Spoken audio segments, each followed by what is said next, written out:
I heard Dennis Kucinich say over the weekend that it's very likely Donald Trump was spied upon because he was spied upon. They tapped him, they tapped his phones, whatever. And then I saw this great piece on WND about you explaining everything that happened to you. Now, we know we've all heard the stories from your, I believe, your previous book, if I'm not mistaken, about how you felt that the computer was, being surveilled, et cetera. But talk about what you know and think happened to you while you were an outspoken member of the media. Well, first, I had no suspicion this was happening because it was pre-Edward Snowden, pre-Associated Press, pre-Fox. We didn't know what the government was doing with reporters yet. But I had sources approach me and tell me, government-connected sources, that I was likely being monitored, that the administration was doing things that were unheard of in previous administrations involving journalists.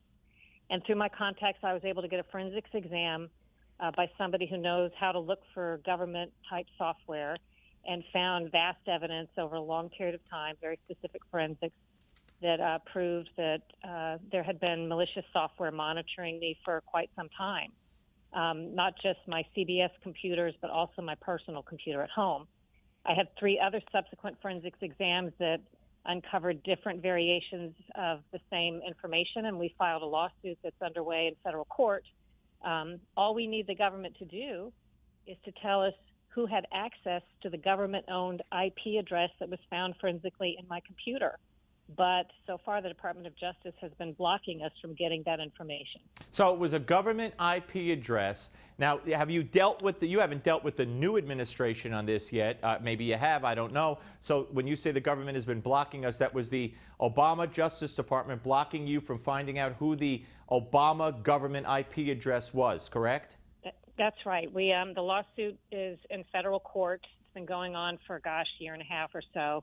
And the Department of Justice has pretty much fought every step of the way, refused to show up for our first deposition, didn't even file the proper motion, just didn't come, and has just been blocking it. Our argument is, if you would like to say that there was no government involvement, help us get the facts and the information. Help us find out who was using this government IP address, if not government actors, and we can get to the bottom of it. I have long said that bureaucracies persist far beyond any single administration.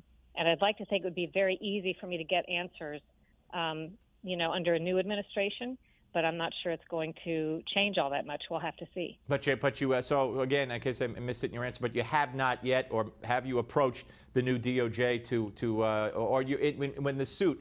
So in other words, it's an ongoing suit, so the DOJ could change its posture, correct?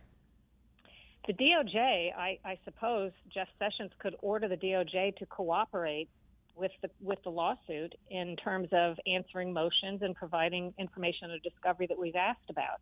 I don't have any connections with DOJ or this administration to ask them to ask the agency to comply with the law. But I would like to think maybe that would change.